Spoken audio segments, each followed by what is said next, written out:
സർക്കാർ വെച്ച ധവളപത്രത്തിൽ കേരളത്തിലെ സമ്പദ് വ്യവസ്ഥയുടെ ഒരു യഥാർത്ഥ ചിത്രം ഉണ്ടായി. ആ സമ്പദ് വ്യവസ്ഥ ഒരുപാട് പ്രതിസന്ധികളെ നേരിടുകയാണ്.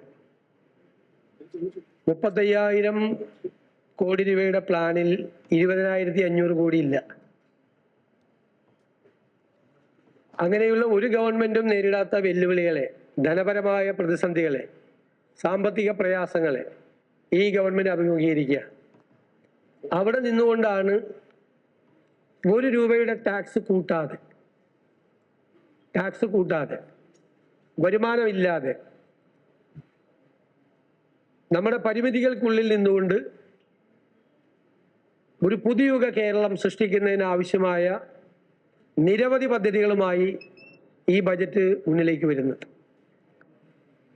ഞങ്ങൾ ഉദ്ദേശിച്ചത് കേരളത്തിൻ്റെ സമ്പദ് വ്യവസ്ഥയെ ഉത്തേജിപ്പിക്കാൻ, കേരളത്തിൽ നിക്ഷേപങ്ങൾ ഉണ്ടാകാൻ, അതുവഴി തൊഴിലവസരങ്ങൾ ഉണ്ടാകാൻ, ഖജനാവ് നിറയ്ക്കാൻ, നിറഞ്ഞ ഖജനാവ് അതിൽ നിന്ന് പണമെടുത്ത് സമ്പത്തിൻ്റെ നീതിപൂർവമായ വിതരണം നടത്തി സാധാരണക്കാരെയും പാർശ്വവൽക്കരിക്കപ്പെട്ടവരെയും ചേർത്ത് നിർത്തുക എന്നുള്ള വിശാലമായ ലക്ഷ്യം ഉൾക്കൊണ്ടുകൊണ്ടിട്ടുള്ള ഒരു ബജറ്റാണ് ഇന്നിവിടെ അവതരിപ്പിക്കാൻ കഴിഞ്ഞതിൽ എനിക്ക് വളരെയധികം അഭിമാനമുണ്ട്. നമുക്കറിയാം, നമ്മുടെ ജനസംഖ്യയിൽ വലിയ മാറ്റങ്ങൾ ഉണ്ടാവുകയാണ്. ഇതുവരെ കേരളത്തിൽ ഒരു പഠനവും നടത്തിയിട്ടില്ല.